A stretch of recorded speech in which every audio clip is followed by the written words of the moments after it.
واقعہ کربلا عظیم شہادت کا عظیم واقعہ۔ حضرت ابو جعفر محمد باقر کی زبانی روایت کے راوی عمار دینی نے کہا کہ میں نے محمد بن علی بن الحسین رضی اللہ عنہ سے عرض کیا کہ اب مجھ سے واقعہ قتل حسین ایسے انداز سے بیان فرمائیں کہ گویا میں خود وہاں موجود تھا اور یہ سامنے ہو رہا ہے۔ اس پر حضرت محمد باقر نے فرمایا، امیر معاویہ ان کے انتقال کے وقت حضرت معاویہ کا بھتیجا یزید کا چچیرا بھائی ولید بن عتبہ بن ابی سفیان مدینہ منورہ کا گورنر تھا۔ ولید نے حسب دستور حضرت حسین رضی اللہ عنہ کو پیغام بھیجا تھا کہ ان سے نئے امیر یزید کے لیے بیعت لے۔ حضرت حسین رضی اللہ عنہ نے جواب میں فرمایا کہ سیر دست اب سوچنے کی مہلت دیں اور اس بارے میں نرمی اختیار کرے۔ ولید نے ان کو مہلت دے دی۔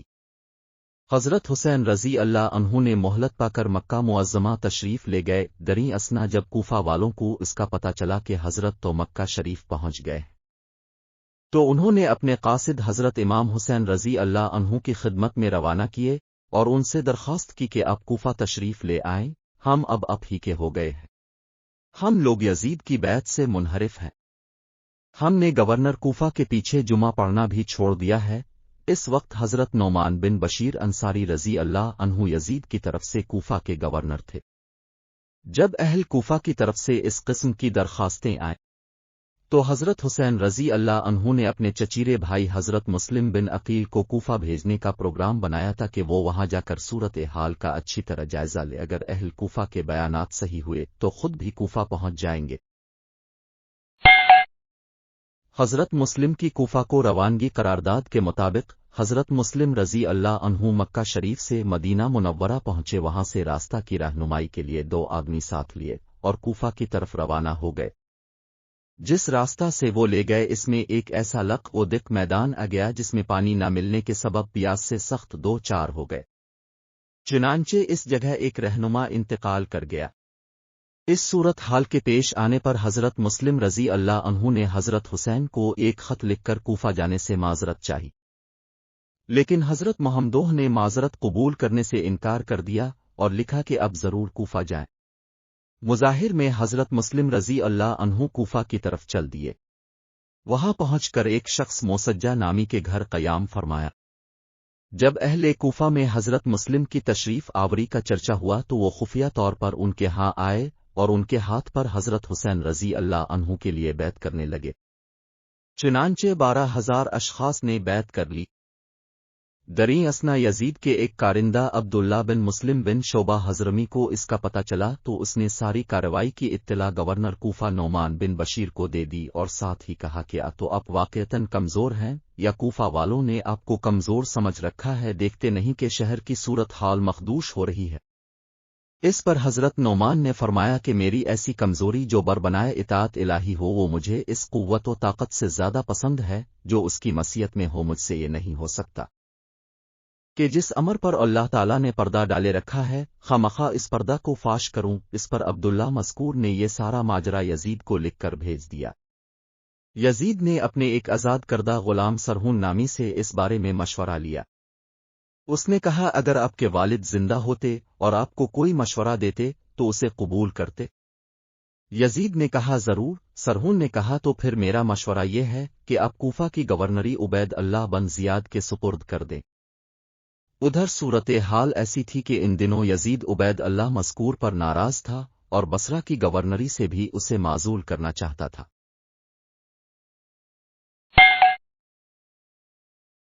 مگر سرہون کے مشورے پر اس نے اظہار پسندیدگی کرتے ہوئے بصرہ کے ساتھ کوفہ کی گورنری پر بھی عبید اللہ بن زیاد کو نامزد کر دیا اور لکھ دیا کہ کوفہ پہنچ کر مسلم بن عقیل کو تلاش کرو، اگر مل جائے تو اس کو قتل کر دو۔ تاہم وہ اس غلام کو حضرت مسلم بن عقیل کے ہاں لے گیا۔ حضرت مسلم نے اس سے بیعت بھی لے لی اور رقم بھی اس سے قبول کر لی۔ اب وہ یہاں سے نکلا اور عبید اللہ بن زیاد کے پاس سیدھا پہنچا اور سب کچھ اس کو بتلا دیا۔ ادھر عبید اللہ کی کوفہ میں آمد کے بعد حضرت مسلم اسجہ کا گھر چھوڑ کر ہانی بن عروہ مرادی کے مکان پر فروکش تھے اور حضرت حسین رضی اللہ عنہ کی خدمت میں لکھ بھیجا کہ لوگوں نے 12,000 کی تعداد میں ہماری بیعت کر لی ہے، اب کوفہ تشریف لے آئیں۔ اور یہاں یہ ہوا کہ جب عبید اللہ کو پتہ چل گیا کہ حضرت مسلم رضی اللہ عنہ ہانی کے مکان پر ہیں تو اس نے کوفہ کے سرکردہ لوگوں سے کہا کہ کیا بات ہے، ہانی میرے پاس نہیں آئے۔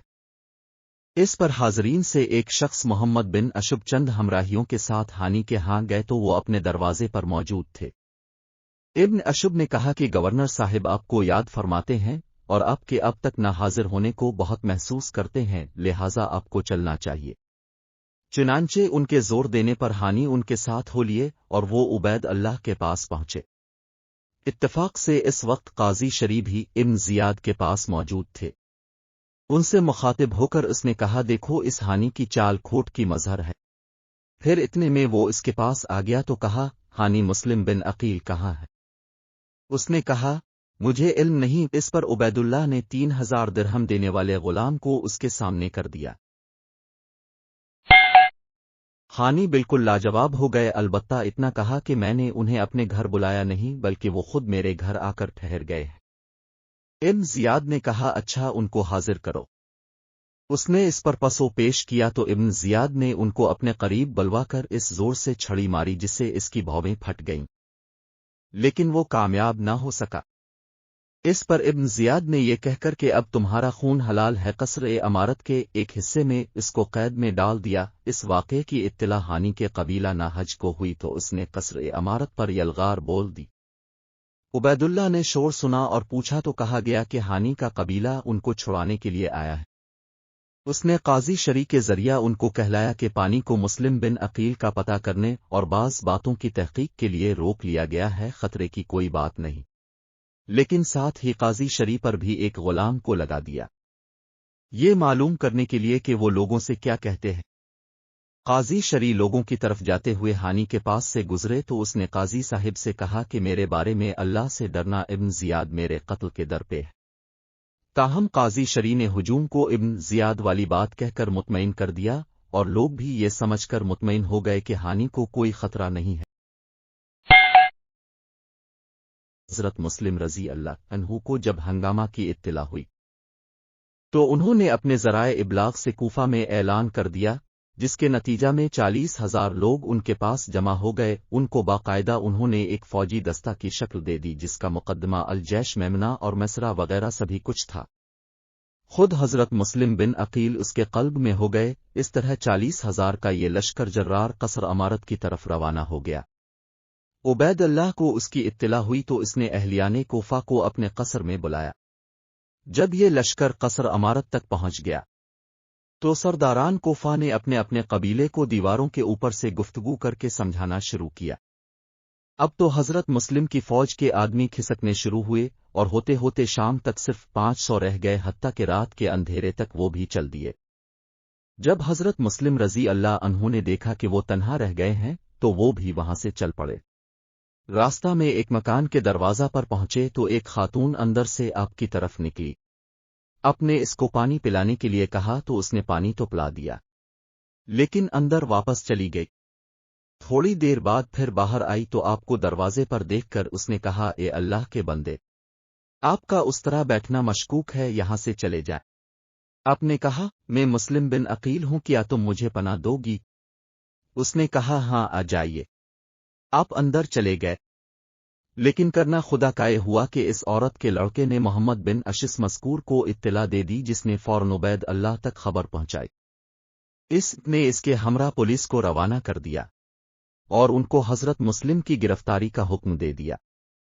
پولیس نے جا کر مکان کا محاصرہ کر لیا، جبکہ حضرت مسلم کو خبر تک نہ ہو سکی تھی۔ اب خود کو انہوں نے محصور پایا تو تلوار سونت کر نکل آئے اور پولیس کے مقابلے کی ٹھان لی، لیکن ابن اشس نے ان کو روک کر کہا کہ میں ذمہ دار ہوں، اب محفوظ رہیں گے۔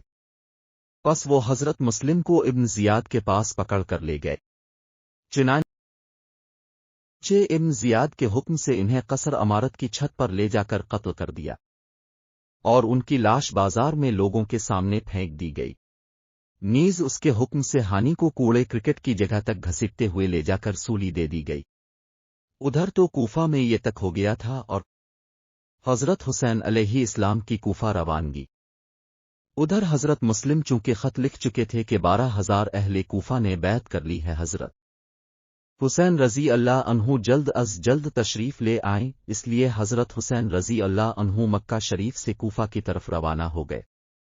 کہ اب قادسیہ سے 3 میل کے فاصلے پر تھے کہ حر بن یزید تمیمی حضرت حسین رضی اللہ عنہ کے قافلہ کو ملا۔ اس نے کہا کہاں تشریف لے جا رہے ہو؟ آپ نے فرمایا کوفہ۔ اس نے کہا کہ وہاں تو کسی خیر کی توقع نہیں، آپ کو یہاں سے ہی واپس ہو جانا چاہیے۔ پھر کوفیوں کی بے وفائی اور حضرت مسلم رضی اللہ عنہ کے قتل کی پوری روداد آپ کو سنائی۔ سارا قصہ سن کر حضرت حسین علیہ السلام نے تو واپسی کا ارادہ کر لیا، لیکن حضرت مسلم کے بھائیوں نے یہ کہہ کر واپس جانے سے انکار کر دیا کہ ہم خون مسلم کا بدلہ لیں گے یا خود مارے جائیں گے۔ اس پر حضرت حسین علیہ السلام نے فرمایا تمہارے بغیر میں جی کر کیا کروں گا۔ اب وہ سب کوفہ کی طرف روانہ ہوئے۔ جب آپ کو ابن زیاد کی فوج کا ہراول دستہ نظر آیا تو اپنے کربلا کا رخ کر لیا اور وہاں جا کر ایسی جگہ پڑاؤ ڈالا جہاں ایک ہی طرف سے جنگ کی جا سکتی تھی، چنانچہ خیمے نصب کر لیے۔ اس وقت اب کے ساتھ 45 سوار اور 100 کے قریب پیدل تھے۔ دریں اسنا عبید اللہ نے عمرو بن سعد کو جو کوفہ کا گورنر تھا بلایا اور اس سے کہا کہ اس شخص کے معاملے میں میری مدد کرے۔ اس نے کہا مجھے تو معاف ہی رکھے۔ ابن زیاد نہ مانا۔ اس پر عمرو بن سعد نے کہا پھر ایک شب سوچنے کی مہلت تو دے دیجیے۔ اس نے کہا ٹھیک ہے سوچ لو۔ ابن سعد نے رات بھر سوچنے کے بعد آمادگی کی اطلاع دے دی۔ اب عمرو بن سعد حضرت حسین علیہ السلام کی خدمت میں حاضر ہوا۔ حضرت نے اس کے سامنے یہ تجویز رکھی کہ دیکھو 3 باتوں میں سے ایک بات منظور کر لو، ایک یا مجھے کسی اسلامی سرحد پر چلے جانے دو یا مجھے موقع دو کہ میں براہ راست یزید کے پاس پہنچ جاؤں، 3 اور اب پھر یہ کہ جہاں سے آیا ہوں وہیں واپس چلا جاؤں۔ ابن سعد نے یہ تجویز خود منظور کر کے ابن زیاد کو بھیج دی۔ اس نے لکھا ہمیں یہ منظور نہیں ہے، بس ایک ہی بات ہے کہ حسین رضی اللہ عنہ یزید کے لیے میری بیعت کر۔ انہوں نے فرمایا ایسا نہیں ہو سکتا۔ اس پر آپس میں لڑائی چھڑ گئی اور حضرت کے سب ساتھی مظلومانہ شہید ہو گئے، جن میں 10 سے کچھ اوپر نوجوان ان کے گھر کے تھے۔ اسی اسنا میں ایک تیر آیا جو حضرت کے ایک چھوٹے بچے کو لگا جو گود میں تھا۔ آپ اس سے خون پوچھ رہے تھے اور فرما رہے تھے اے اللہ، ہمارے اور ایسے لوگوں کے بارے میں فیصلہ فرما جنہوں نے پہلے یہ لکھ کر ہمیں بلایا کہ ہم آپ کی مدد کریں گے، پھر اب خود ہی ہمیں قتل کر رہے ہیں۔ اس کے بعد خود تلوار ہاتھ میں لیے مردانہ وار مقابلہ کیا اور لڑتے لڑتے شہید ہو گئے رضی اللہ عنہ۔ اور یہ شخص جس کے ہاتھ سے حضرت حسین علیہ السلام شہید ہوئے قبیلہ مزہج کا آدمی تھا، اگرچہ اس بارے میں دوسرے اقوال بھی تاریخوں میں مذکور ہیں۔ مزہج ہانی کا وہی قبیلہ تھا جس نے قصر عمارت پر چڑھائی کر دی تھی۔ یہ شخص حضرت کا سر مبارک تن سے جدا کر کے ابن زیاد کے پاس لے گیا۔ ادھر ابن سعد بھی حضرت کے گھردار کو لے کر ابن زیاد کے پاس پہنچ گیا۔ ان کا صرف ایک لڑکا بچا رہ گیا تھا اور وہ یہ علی بن حسین زین العابدین تھے جو روایت کے راوی ابو جعفر الباقر کے والد تھے۔ یہ عورتوں کے ساتھ اور بیمار تھے۔ ابن زیاد نے حکم دیا اس بچے کو بھی قتل کر دیا جائے۔ اس پر ان کی پھوپھی حضرت زینب بنت علی علیہ السلام اس کے اوپر گر پڑیں اور فرمایا کہ جب تک میں قتل نہ ہو جاؤں گی اس بچے کو قتل نہ ہونے دوں گی۔ اس صورتحال کے نتیجے میں ابن زیاد نے اپنا یہ حکم واپس لے لیا اور بعد میں اسیران جنگ کو یزید کے پاس بھیج دیا۔ جب حضرت حسین علیہ السلام کے یہ بچے کو 6 افراد خانہ یزید کے دربار میں پہنچے تو چند درباریوں نے حسب دستور یزید کو تہنیت فتح پیش کی۔ اس کے بعد یزید نے ان سب کو محل سرا میں بھیج دیا، پھر ان کو تیار کرا کے مدینہ روانہ کروا دیا۔ جب یہ لوگ مدینہ پہنچے تو خاندان عبد المطلب رضی اللہ کی ایک عورت سر پیٹتی اور روتی ہوئی ان سے ملنے کے لیے آئی اور اس کی زبان پر یہ اشعار تھے۔